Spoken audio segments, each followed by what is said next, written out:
Oi, pessoal, sejam muito bem-vindos ao meu podcast, que ainda não tem nome, mas o objetivo dele é muito claro. A gente vai discutir sobre tributos e tentar simplificar esse assunto o máximo possível. Hoje, eu convidei aqui para estar conosco o Ismael. Ele vai se apresentar em breve. O meu nome, eu sou o seu host aqui nesse dia, é Cícero Antônio Favaretto, sou advogado, especialista em direito tributário, e junto com o Ismael eu espero dar um contraponto, né, entre o assunto da prática do dia a dia de um contador que está lidando com as famílias e os empresários, e a parte jurídica que às vezes não está tão próxima assim do dia a dia da vida do empresário. Ismael, então, te agradeço pela presença e pode se apresentar, fazer a tua introdução. Legal. Primeiro eu quero te agradecer, Cícero, pelo convite, te parabenizar pela iniciativa de trazer um podcast com um conteúdo tão relevante assim para empreendedores. Eu me chamo Ismael José de Lima, eu sou sócio fundador da Elo Business Hub, uma empresa que é muito mais que contabilidade, a gente entrega muita assessoria, a gente se chama de o braço direito do empreendedor, e eu particularmente sou especialista na área financeira e atuo muito com holding, então casou muito essa nossa troca de informações aqui, e finalizo agradecendo novamente pelo convite. Legal. Como eu comentei contigo antes, eu queria tratar conosco hoje esse assunto do ITBI nas holdings e empresas imobiliárias. E eu chamo o ITBI do imposto que tranca a holding, né? Porque muitas vezes o empresário ou aquela família que deseja fazer o seu planejamento não consegue por conta desse tributo. Na prática, como que você enxerga isso acontecendo e como que isso, de fato, isso tranca a holding? Então, na prática, o que eu vejo, Cícero? Eu vejo que nosso país é completamente complexo quando a gente fala de tributos. Quando a gente fala de ITBI vinculado à holding, estritamente nessa pegada, eu vejo que a gente tem muitas visões diferentes hoje do ITBI frente à constituição de uma empresa, seja ela holding, administradora de bens, etc. Então, quando uma família vem normalmente para constituir uma holding, pensando em sucessão, etc., é um tipo de conversa. Quando é um empresário que tem empresas operacionais e também tem patrimônio, é outra conversa. E quando é alguém que vive somente de aluguel, por exemplo, ainda é outra conversa. Mas falando estritamente do ITBI, você com certeza sabe muito mais do que eu nessa relação jurídica, que dependendo da atividade do imóvel, não consegue a isenção do ITBI na prefeitura, que na verdade não é uma isenção, né? É uma imunidade trazida pela Constituição, né? E aí muitas prefeituras, que eu acho que é um outro problema, que eu quero até debater contigo, que é um outro problema de a gente ter cada município poder legislar sobre o seu tributo, né? Sobre o ITBI por ser um tributo de competência municipal, né? E aí o que acontece? Cada município trata de uma forma. Eu até vou utilizar como exemplo, Cícero, a Grande Florianópolis aqui, que a gente tem cidades coladas, né? São José, Biguaçu, Palhoça e Florianópolis. Se você trabalhar com uma empresa que tem 4 imóveis, um em cada município, cada um vai ter uma forma diferente de entender o ITBI e a tributação. Mas, de fato, ele tranca a holding, na minha visão, usando essa denominação, trancar a holding, é quando, de fato, assim, o que eu vejo na prática, né? Que eu acho que dá pra gente discutir. É quando o cliente quer abrir a holding, quer integralizar os imóveis, mas tem a incidência do ITBI. Seja por qual for o motivo que a gente vai discorrer aqui, mas quando tem essa incidência de ITBI, normalmente o que eu consigo ver na prática é que é aí que trava a holding, porque aí ele não consegue ele não quer normalmente fazer o recolhimento de ITBI, não quer pagar um advogado para entrar com mandado de segurança e tentar ter essa imunidade, e também aí trava a transferência do imóvel no cartório. Aí eu vejo que isso tranca uma holding de fato. É assim que eu consigo ver. É a soma de custos que traz essa barreira para o empresário não querer prosseguir com o projeto. De repente, ele já tinha um orçamento ali limitado para fazer aquilo ali, estava usando o bem, achando que aquele bem conseguiria ser facilmente transferido para a empresa, e vê que não é tão fácil assim, que daí cada município pensa de um jeito, cobra de um jeito, enfim, né? Mas eu trouxe aqui, ó, vamos ver o que diz a Constituição Federal sobre esse imposto, né?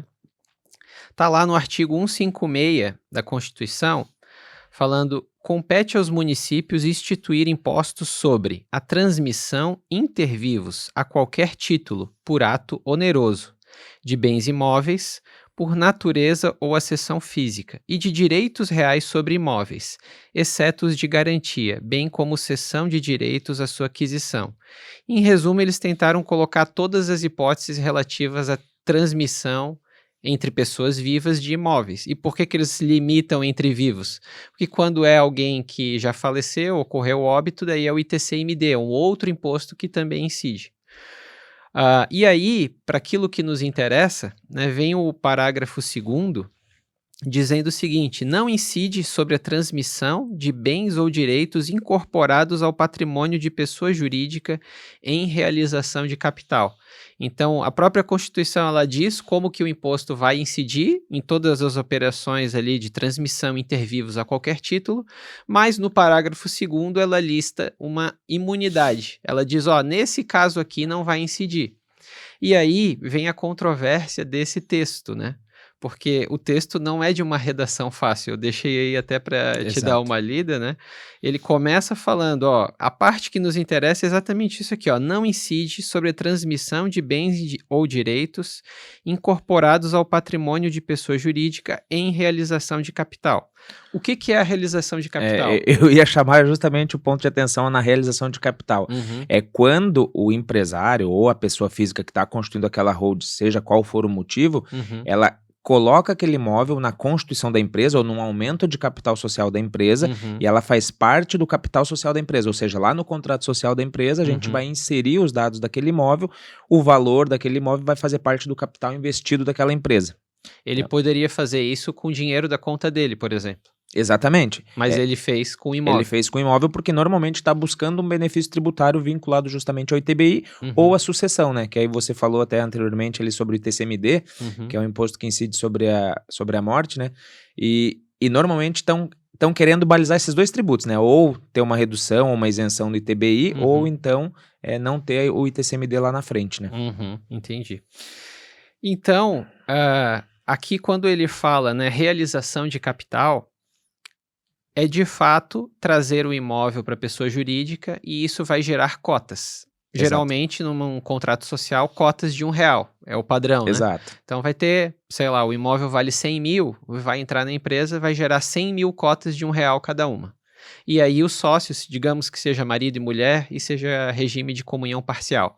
50 mil cotas para o marido, 50 mil cotas para a esposa, tudo certo, né?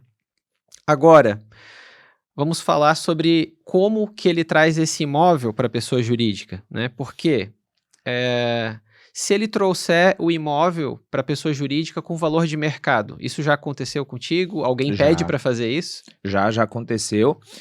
Mas eu até quero resgatar, Cícero, quando tu falou em transformar o imóvel em cota, é importante ter essa visão, e eu acho que muitos empresários não têm essa noção, que quando traz o imóvel para dentro da holding, dentro da empresa, enfim, seja uma empresa operacional de locação, por exemplo, ele não detém mais o imóvel, né? Ele detém cotas daquela sociedade. Então, quando ele vai vender o imóvel, ele vai vender, teoricamente, parte da sociedade. E aí tem um ponto de atenção, aonde vai estar alocado esse imóvel dentro da contabilidade, se vai estar em investimento, se vai estar no imobilizado, porque isso gera muita confusão na hora de se desfazer de um bem que foi incluído dentro de uma empresa, tá? Isso, claro, não pensando na sucessão, pensando na compra e venda de imóveis. Posso fazer um resgate também do parágrafo 2º ali da Constituição? É interessante que eles, no próprio texto, eles trouxeram, né, que tem um salvo-se, nesses casos, a atividade preponderante do adquirente for a compra e venda desses bens ou direitos, locação de bens imóveis ou arrendamento mercantil. Ou seja, eles deixam expresso também, né, que se a gente traz o imóvel para dentro da empresa e a gente vai trabalhar com compra e venda, locação, etc., a gente não vai ter o benefício do ITBI. Então, isso é um ponto de discussão, tá? Por quê? Se a gente olhar, a vírgula muda tudo, né? Onde está a vírgula muda todo o texto legal, e é isso que é o perigo de ser advogado e de ser empresário, né? Porque é como se a gente estivesse caminhando numa corda bamba e cada vez que um juiz ou alguém decide de forma diferente, muda tudo. Então aqui, se a gente seguir pela redação do artigo, ele dá uma regra geral que é não incidir. Então eu vou realizar capital social com esses imóveis, não vai incidir ITBI. E daí ele prossegue, fala nem sobre a transmissão de bens ou direitos decorrentes de fusão, incorporação, cisão ou extinção de pessoa jurídica. Esse nem é uma outra hipótese. A primeira hipótese ela está separada da segunda, entre vírgulas, né? E daí vem um salvo C, nesses casos. Quais são os nesses casos? É esses de fusão, incorporação, cisão ou extinção. Ele não está falando daquele primeiro de realização do capital social. Então ele fala, salvo se nesses casos, a atividade preponderante do adquirente for a compra e venda de bens, desses bens ou direitos, locação de imóveis ou arrendamento mercantil. Então, essa exceção Então, a gente tem uma regra geral de tributar transmissão de bens imóveis entre vivos. A gente tem uma imunidade que diz que quando eu realizar capital social com bem imóvel, eu não vou ser tributado. E a gente tem uma exceção da imunidade, que essa seria a próxima etapa. E a exceção é, se essa empresa realizar uma operação de fusão, incorporação, cisão ou extinção e tiver faturamento relativo à atividade imobiliária. Acima de 50% do faturamento é a regra geral, né? Então, isso aqui foi discutido naquele tema 796, que é um tema que eu acho até interessante a gente discutir depois, mas tu percebe como a redação do dispositivo é truncada e como que dá margem à interpretação dúbia. Porque o que acontece na prática? Explica para mim como que os municípios leem isso aí. Via de regra, é aquele problema que a gente trouxe já no início, né? Cada município entende de uma forma e dentro da própria legislação municipal, do Código Tributário Municipal, às vezes tem divergência de entendimento sobre TBI. E aí, normalmente, o município, via de regra, municípios, se tiver atividade, o KNAI, lá no CNPJ da empresa, no contrato da empresa, de compra e venda ou de locação... Administração de bens próprios. Automaticamente eles já querem tributar, não querem nem entrar em conversa. Então vai ser sobre o valor total que eu trouxer daquele imóvel ali vai ser tributado. Exatamente. Tu havia perguntado sobre o valor da integralização desse bem também, né? Isso, exato. O valor da integralização, via de regra, né? A gente utiliza custo histórico, mas tu perguntou sobre a gente trazer o valor, o imóvel com valor de mercado. Se acontece isso, se tu já viu na tua experiência, né? Tem gente que quer fazer isso, mas aí a gente sempre conversa, né, sobre os problemas de se fazer isso. E o grande problema que eu vejo é que se a gente tem um imóvel que está lá no imposto de renda por 100 mil e a gente quer integralizar ele por 500 mil, existe um gap de 400 mil aí que, teoricamente, a Receita Federal vai querer dar uma mordida, vai querer cobrar o ganho de capital. E aí é um problema jurídico que eu vejo também, por quê? Porque a gente, de fato, não realizou lucro, né? A gente imagina que o imóvel é meu, tô colocando dentro da minha empresa, esse imóvel que tá avaliado na minha declaração por 100 mil, tô colocando ele por 400 e a Receita quer comer 15% desses 400. Pode chegar até 22,5, né? Desse 400. Eu acho que não é justo, mas infelizmente é a nossa legislação, né? E aí a gente tem esse artigo da lei aqui, a lei 9249 de 95, no artigo 23, ele fala o seguinte, né? As pessoas físicas poderão transferir a pessoas jurídicas a título de integralização de capital, bens e direitos, pelo valor constante da respectiva declaração de bens, é a declaração do imposto de renda, ou pelo valor de mercado. Então ele dá as duas opções no artigo. Daí ele vem e especifica no parágrafo 1º o que acontece se fizer por um ou pelo outro, né? Se a entrega for feita pelo valor constante da declaração de bens, as pessoas físicas deverão lançar nessa declaração as ações ou cotas subscritas pelo mesmo valor dos bens ou direitos transferidos. Se a transferência, daí o parágrafo 2º, não se fizer pelo valor constante da declaração de bens, a diferença maior será tributável como ganho de capital. Então, é exatamente isso que tu mencionou. Eles querem, de alguma forma, gerar uma tributação e, se não gerar a tributação em cima, porque está trazendo pelo valor histórico ali da declaração, vai sofrer a consequência do ganho de capital. Cícero, deixa eu te fazer uma pergunta agora com a tua experiência jurídica, tributária, enfim.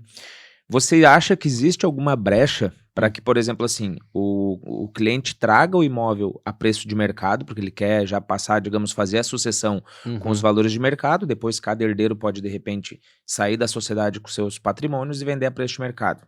Uma forma de não ter esse ganho de capital lá para o herdeiro. Mas na operação, onde o patriarca, digamos, está colocando esse imóvel a preço de mercado, Com a tua experiência, tu acha que existe alguma brecha para discutir isso e não recolher esse ganho de capital? Ou impossível? Existe a possibilidade de discutir, mas o custo de discutir isso muitas vezes afasta o cliente, né? Então, por exemplo, vai fazer um mandado de segurança, e daí o custo do mandado de segurança frente ao custo de pagar o ITBI e resolver a situação. Às vezes o cidadão prefere pagar o imposto do que judicializar, porque ao judicializar, muitas vezes ele vai depositar o valor do imposto lá. Então ele vai ter o custo do mandado de segurança mais o custo do imposto a pagar. Então, ou pode não ser mandado de segurança, mas ele vai ter o custo do remédio jurídico mais o depósito do imposto. Então isso muitas vezes vai afastar ele de brigar por isso na justiça. Bacana. Então, sempre que existe uma discussão judicial de um tributo, Uhum. agora eu tô pedindo uma dica para dar uma dica para a galera também, Tá. que provavelmente não deve ter esse conhecimento. Sempre que eu for discutir um tributo, eu tenho que pagar as custas jurídicas do advogado, as custas processuais, etc e tal, e ainda depositar em juízo o valor que eu tô discutindo? Via de regra É assim? uma cautela, porque se você não depositar e quiser discutir, né, pode pedir ali uma suspensão, algum benefício para não depositar aquele valor. Mas se você tiver um revés naquele processo, vai incidir com todas os que a gente chama de consectários legais. Então, vai ter a taxa de atualização, vai ter todas as despesas e o processo às vezes pode levar 10 anos para ser julgado. Então, por cautela, muitos advogados orientam a depositar para evitar depois que isso gere um passivo maior, entende? E trazendo para o nosso tributo de estudo aqui hoje, que é o ITBI, Uhum. na constituição de uma empresa, seja uma holding ou seja qualquer outra empresa que não tenha atividade preponderante de locação, compra e venda, mas ainda assim o município está entendendo que é devido esse ITBI. Num processo nesse formato, tratando de ITBI, também segue a mesma regra? Mandado de segurança Seria uma forma tradicional, uma abordagem conservadora, né? Então, discute em juízo, mas deposita o valor para depois poder até reaver o valor. Ele vai ficar lá depositado numa conta única judicial, né? E sendo procedente, sendo julgado favorável esse mandado de segurança, volta o valor ao cidadão. Agora, se ele perder, já vai direto para o cofre do governo, da repartição. Voltando no início da nossa conversa, tu pergunta ali o que tranca uma holding. Isso tranca uma holding, né, cara? Tranca. Porque a hora que o empresário começa a analisar custos e mesmo que ele vai discutir para ter uma imunidade, ele vai ter que abrir mão daquele recurso financeiro por um período de tempo. E vai ter todo o gasto jurídico, contábil, etc e tal. E isso acaba afastando porque, assim, muitas vezes a gente vende para o cliente a ideia de um benefício futuro que seria ou não ter o inventário ou ter realmente essas reduções, mas no momento presente ele precisa despender de muita grana para que isso funcione, né? Sim, se ele quiser discutir dessa forma, existem caminhos diferentes para a gente chegar num resultado melhor, né? E isso geralmente vai exigir uma ginástica aí de quem está trabalhando na área. Mas se ele quiser seguir o caminho tradicional, que era aplicado por muito tempo pelas famílias ali, eu diria que nos anos 90, início dos anos 2000, ou talvez até 2010, 2015, nós tivemos muitas administradoras de bens próprios no país, que elas eram criadas pela família, a família trazia esses bens imóveis sem pagar ITBI, porque a leitura desse artigo 156, parágrafo 2º, que a gente leu agora da Constituição, ela era feita de forma muito tranquila pelos municípios. Eles entendiam, não incide sobre essa transmissão de bens que é para a realização do capital social. Então, eles concediam uma certidão de imunidade, a pessoa levava para o cartório de registro de imóveis e alterava no CNPJ lá, colocava o CNPJ da empresa, saía do CPF daquele criador da empresa. E ele podia usar um KNAI com atividade imobiliária, ele podia usar administração de bens próprios, KNAI de holding, ele podia usar o KNAI que ele quisesse. Não havia nem essa discussão de se a atividade era preponderante ou não. E aí que eu acho interessante a gente pegar o tema 796, porque lá, no voto vencedor, né, é dito o seguinte, que a imunidade é incondicionada. Uma imunidade incondicionada significa que eu não preciso provar nada para eu desfrutar dela. Assim, eu não preciso provar condições que esse dispositivo da lei faz. Então, eu só demonstro a ocorrência da operação. Então, eu digo, estou realizando capital social com esse bem imóvel. Imunidade, está aqui a tua certidão de imunidade. Agora, o faturamento, se é imobiliário ou não, é uma condição.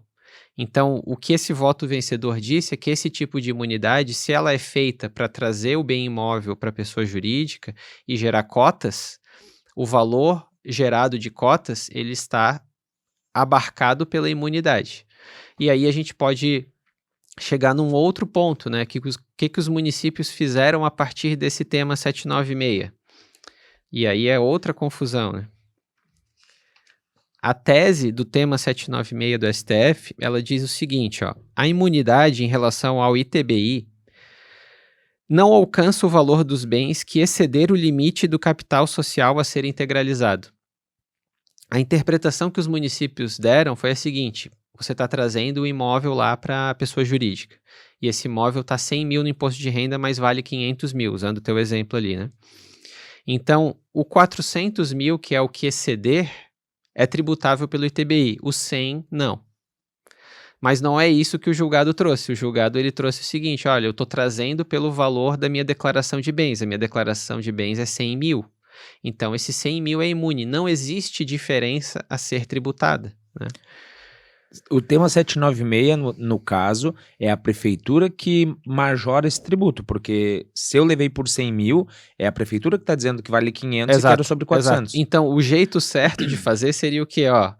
Para eu derrubar um valor que o cidadão leva, eu teria que abrir um processo administrativo e dizer, olha, o valor que você trouxe não é digno de fé, ele é inidôneo, ele tem que impugnar aquele valor da operação. Porque, a princípio, ele é um valor válido. Eu trouxe com base na lei que me assegura trazer pelo valor da declaração de bens. Então, não existe independente diferença. Independente de estar defasado, né? Independente de estar defasado, não existe diferença, né? Então, nesse caso do tema 796, foi um caso até oriundo daqui de Santa Catarina, o cidadão, ele fez o seguinte, veja só o que ele fez, né? Eu vou até pegar aqui, quando ele relata o que o... Enquanto você busca aí, Cícero, quando a prefeitura utiliza o 796 para tributar, eles lançam de ofício? Sem fazer o processo administrativo de... Simplesmente lançam. Simplesmente dizem que tem uma diferença. É um presente para o empresário. Presente de grego. Então, assim, aqui nesse caso... Aqui, ele criou uma empresa em maio de 2010... E o KNAI dessa empresa era participação societária em outras empresas. Então, não é um KNAI de atividade imobiliária. Ele criou a empresa com capital social de 24 mil. Só que ele trouxe 17 imóveis que, na soma, passava de... que o valor total desses imóveis era 802.724, o valor total histórico lá da declaração. Então, só que o que ele fez com esses com esse valor que não foi o capital social? Ficou 24 mil no capital social, que geraram 24 mil cotas, e ficou 778 em reserva de capital. Ele fez duas operações. Ele trouxe uma parte para capital social e ele trouxe outra para reserva.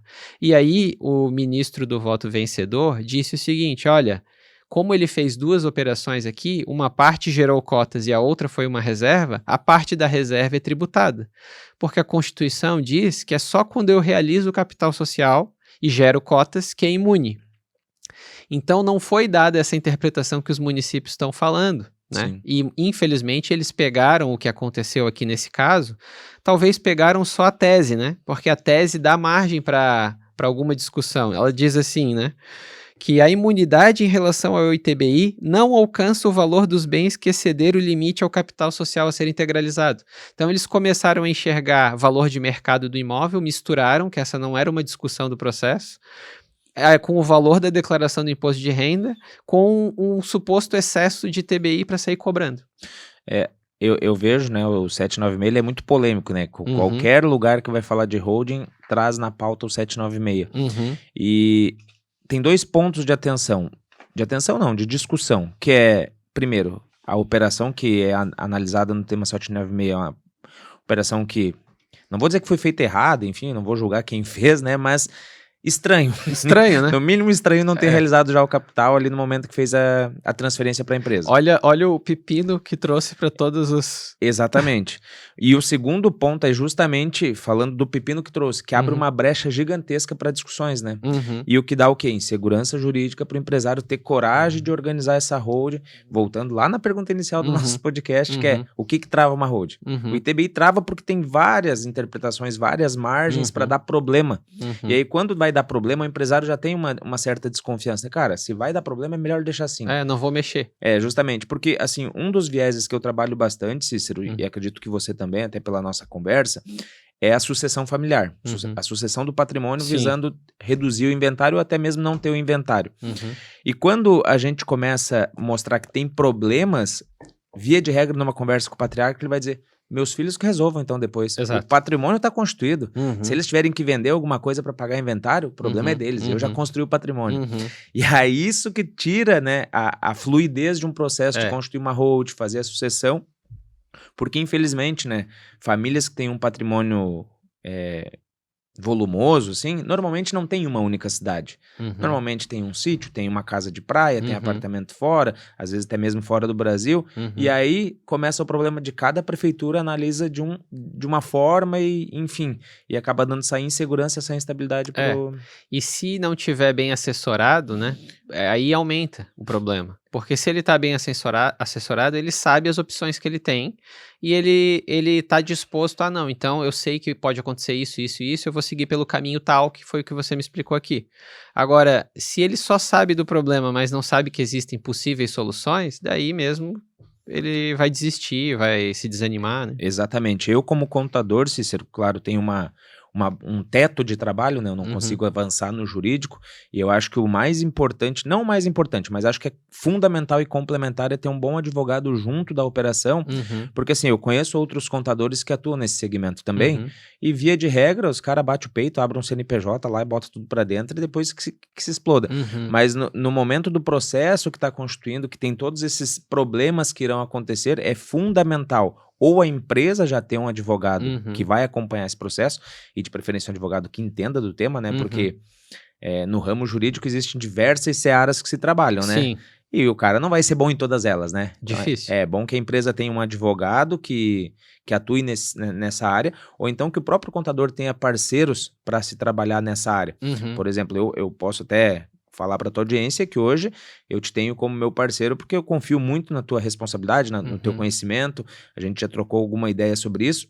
E eu acho que isso é fundamental para um processo andar certo desde a Constituição até, de fato, uma possível sucessão, né? Que é o grande objetivo quando a gente está falando em patrimônio. Né? Exato. E é possível estruturar isso de forma a ter benefício e de forma legal, né? Não dá para dizer que é 100% seguro, porque quem acredita em segurança jurídica no Brasil está precisando de um choque de realidade, né? Infelizmente não dá.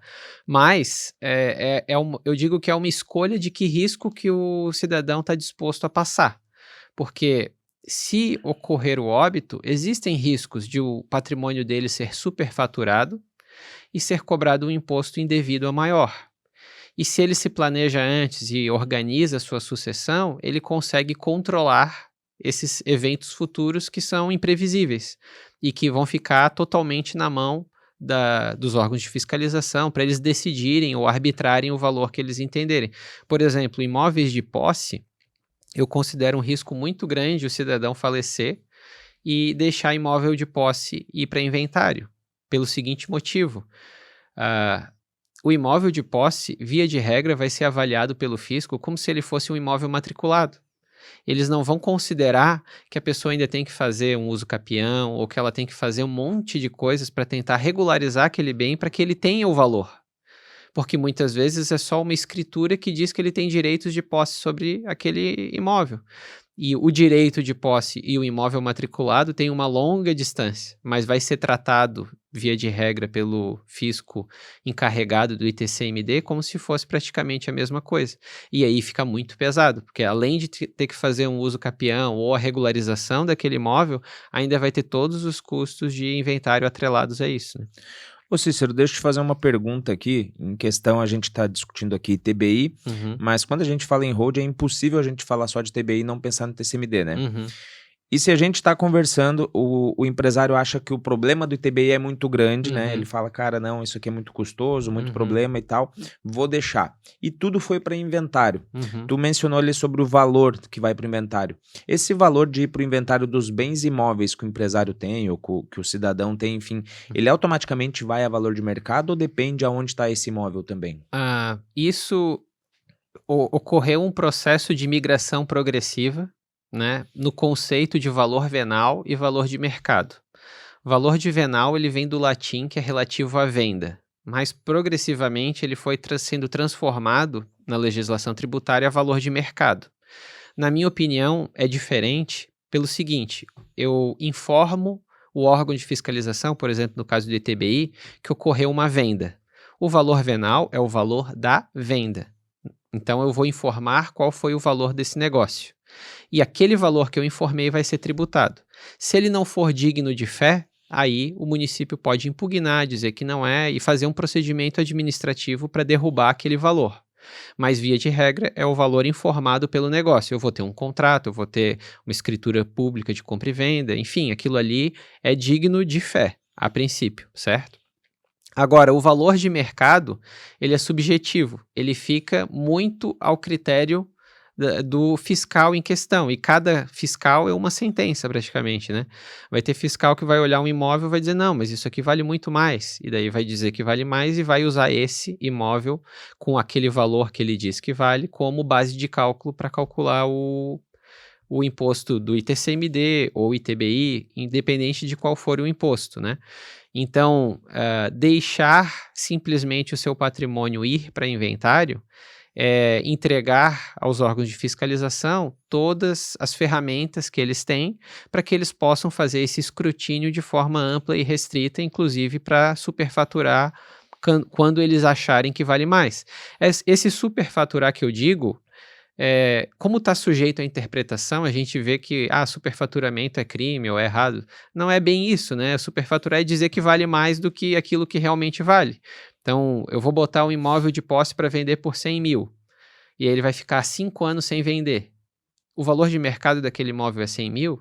Provavelmente não.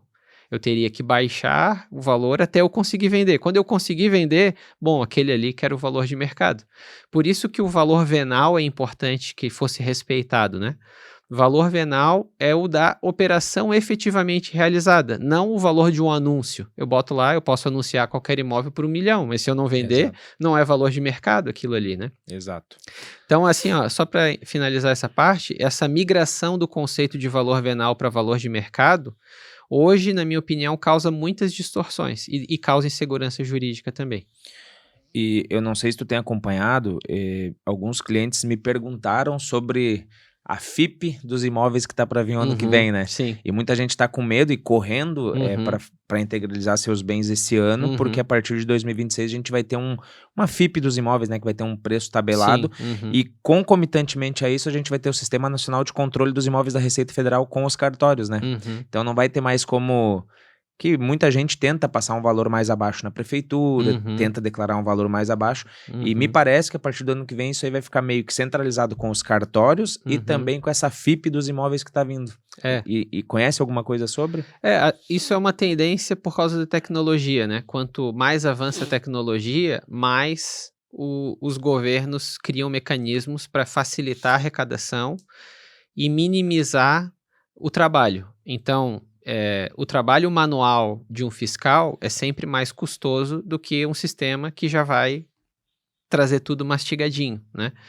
Então, assim, por mais que seja louvável uma iniciativa de gerar uma economia de custo para o governo em relação a um sistema que vai trazer menos trabalho manual para os fiscais, tem um contraponto que é isso também pode gerar distorções no valor desses bens, porque uma tabela não vai prever as peculiaridades de um imóvel, né?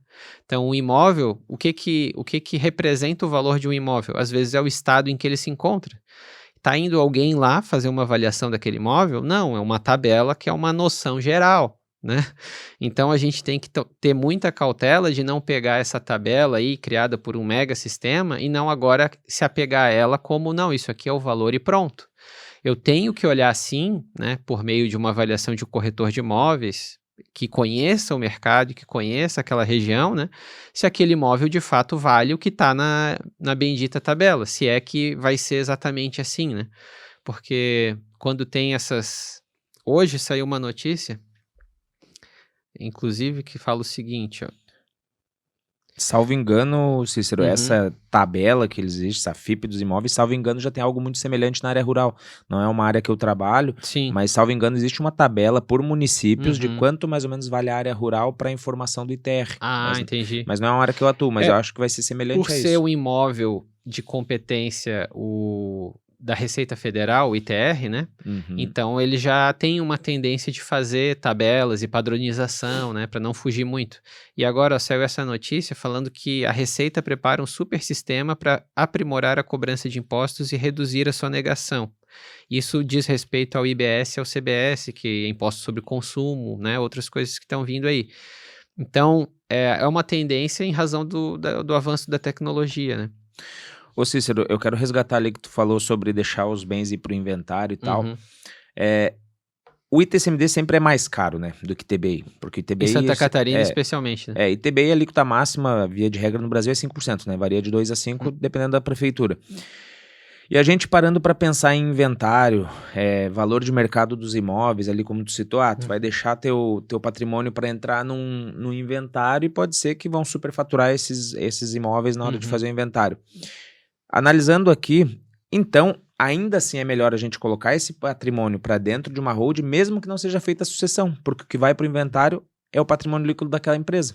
Exato. Que na teoria vai ser mais barato que os imóveis valorizados no mercado. Exato. Tem a reforma tributária, tá ainda na parte de ITCMD, né, que é o PLP 108, ela ainda está em discussão, então não está bem claro como que eles vão aprovar na parte sucessória em relação a uma empresa.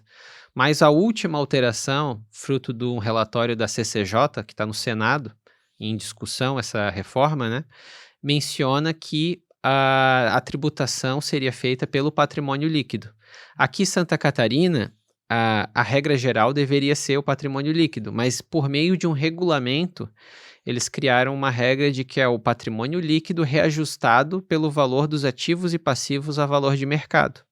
Então, isso é uma outra insegurança, porque muitas vezes, quando o fisco não consegue aumentar a alíquota, que exige uma nova lei, ele quer mexer na base de cálculo.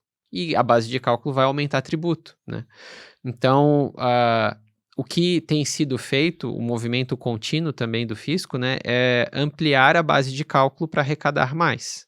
Então, criaram esse dispositivo aí, que na minha opinião traz insegurança jurídica, porque o patrimônio líquido, explica aí pra gente como é que é um patrimônio líquido. Cara, PL basicamente é todos os ativos da empresa, tudo que ela tem, bens, direitos, dinheiro, enfim, menos tudo que ela deve, menos tudo que ela tem de dívida e obrigações. Isso vai resultar pra gente nosso PL. E esse PL, teoricamente, se for positivo, é o que vai ser tributado, né? Sim. Porque tem como uma empresa também estar com o PL negativo, uma empresa que dá prejuízo. Mas não é o caso para empresas, por exemplo, que estão pensando em sucessão. Exatamente. Porque não, teoricamente ela não vai gerar obrigações suficiente para ter um PL negativo. Então a gente sempre vai ter um PL positivo. O que cabe aí, de fato, é uma grande análise, um bom planejamento do que vai valer mais a pena.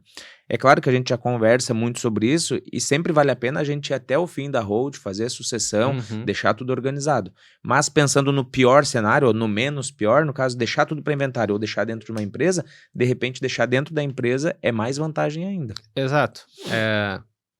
Planejar, é muito difícil que planejar seja pior do que deixar para inventário. Exato. Já teve inventário ali no escritório que eu peguei, que era de 20, 30 anos sem terminar. Então, aquele patrimônio já foi consumido, porque não tem patrimônio que resista 30 anos de tramitação sem uma solução, né? É muito custoso, né, Cícero? E aí, o custo é muito alto, né? Então, quando surgiu o cartório extrajudicial, na verdade, o inventário extrajudicial feito em cartório, isso já trouxe uma vantagem, né, para que as famílias pudessem sair do poder judiciário e fazer o inventário fora. Mas ainda não é o cenário ideal, pelo menos no campo do inventário, né? E fazer o planejamento em vida, por meio de uma estrutura empresária, geralmente é o que as famílias mais prósperas fazem. Planejam em vida, esse planejamento gera um ganho para aquela geração, que possivelmente vai ser repassada para a geração seguinte e assim continuamente perpetuado, né? Mas eu queria falar também, Ismael, sobre o tema 1348, porque a gente falou do tema 796, que gerou muita discussão, mas o tema 1348, também do STF, ele está tentando eliminar a discussão que nasceu a partir do tema 796. O título desse tema diz o seguinte, ó, alcance da imunidade do ITBI prevista no inciso 1 do parágrafo 2º do artigo 156, que foi aquele que a gente leu antes, para transferência de bens e direitos em integralização de capital social quando a atividade preponderante da empresa é compra e venda ou locação de bens imóveis.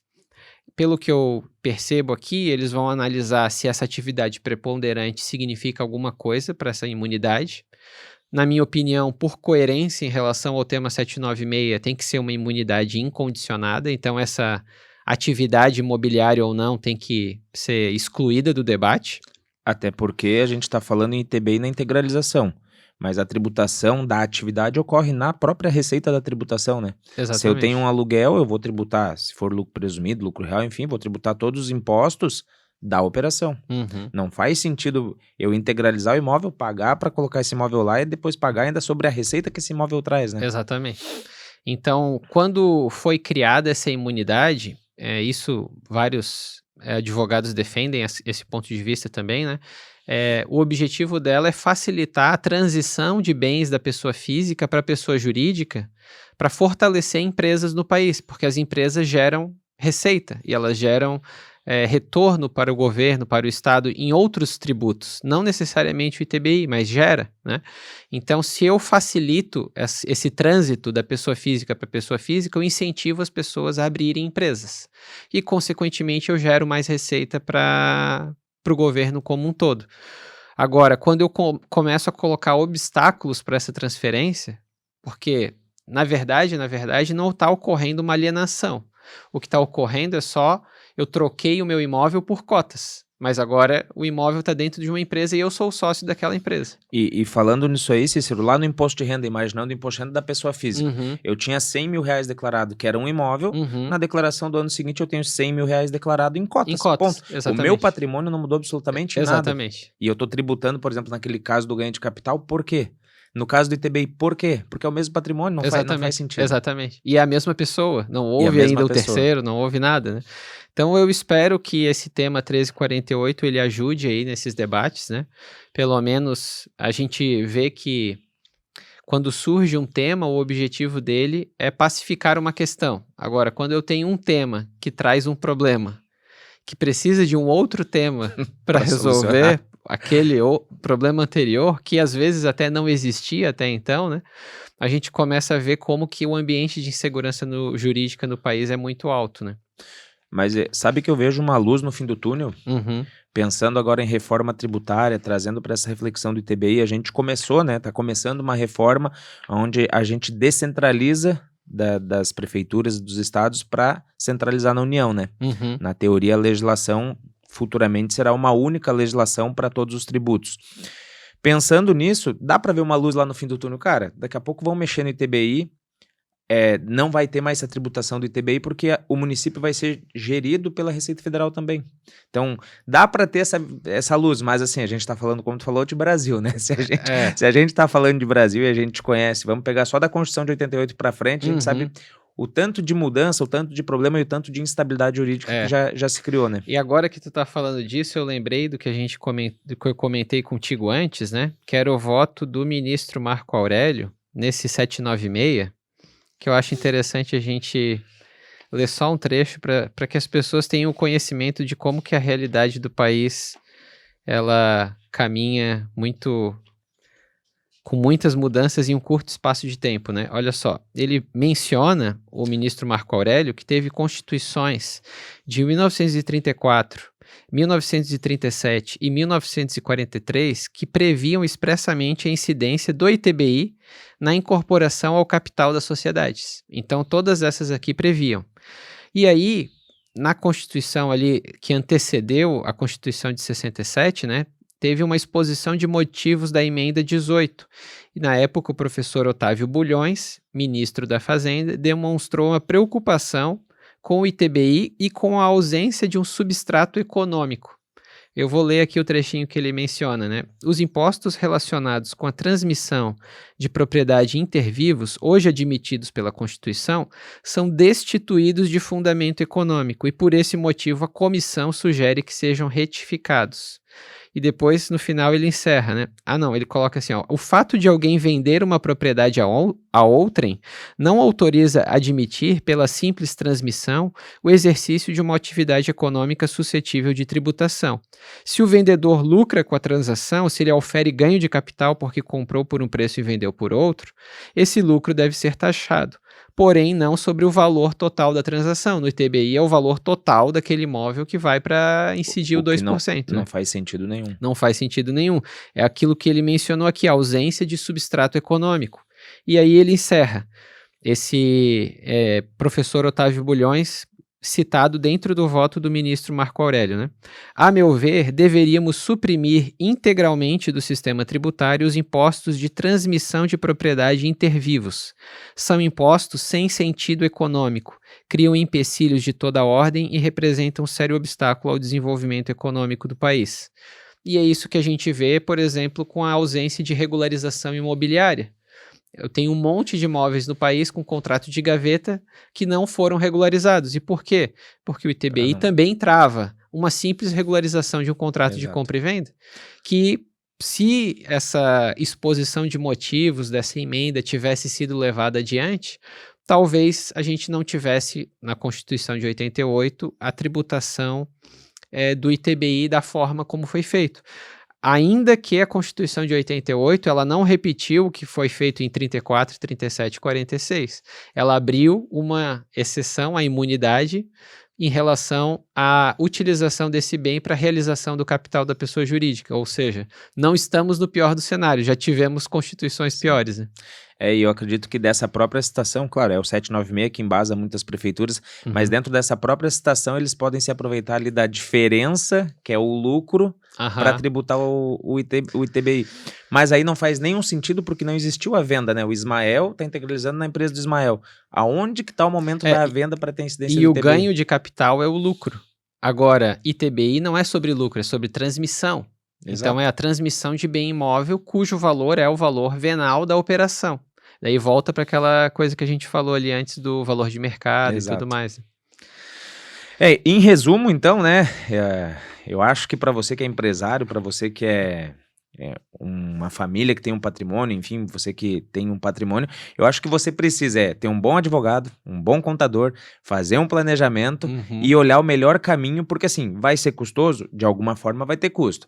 Vai ter instabilidade e insegurança jurídica? Vai ter. Mas ainda, como a gente citou aqui, fazer o planejamento vai ser muito mais barato do que lá na frente a gente deixar ao governo, né? Deixar para o governo tributar tudo isso da maneira que ele achar melhor, né? Exato, até porque a gente não sabe as regras do futuro, né? Então, exato. E vindo uma reforma tributária, né? Então a gente pode sempre, assim, eu tenho como um padrão que o direito tributário dificilmente muda para melhor. As regras geralmente mudam para apertar um pouco em algum ponto em que elas enxergam ali, não, a gente pode tributar mais aqui, mais ali, né? Então, mas a esperança é a última que morre, né? E tu até trouxe uma visão para mim que eu não tinha, que realmente o fisco, né, seja estadual, municipal, federal, às vezes ele não pode mexer na alíquota, mas ele dá um jeito de mexer na base de cálculo. Isso eu nunca tinha parado para pensar. E realmente, eu não consigo aumentar o valor do ITCMD agora, que é outro ponto que a gente tem que estudar, porque na proposta do ITCMD geral, regra geral para a reforma tributária, é para aumentar, né? Porque hoje aqui em Santa Catarina é 8%, mas ouve-se falar aí nos bastidores em 25%, 30% geral. Imagina tu pegar teu patrimônio total e 30% ficar pro Estado. Exato. Mas voltando ali, e aí eu não tinha essa percepção de que realmente, cara, eu não consigo mexer aqui na alíquota, a alíquota é 8. Como que eu vou fazer para trazer esses imóveis, por exemplo, para um inventário, para tributar ele mais alto? Claro, eu vou trazer ele para valor de mercado. Então o Estado sempre vai estar buscando formas de como tributar, na verdade nem tributar mais, de como ter mais arrecadação. Exato. Então é para isso que serve um advogado, um contador, para justamente tentar achar as brechas dentro da legislação, para reduzir essa arrecadação, esse valor do tributo a ser arrecadado. Se a pessoa não quer economizar imposto, ela não procura advogado, não procura um bom contador, ela simplesmente vai lá, emite a guia e paga, né? Esse Exato. Então não tem problema, né?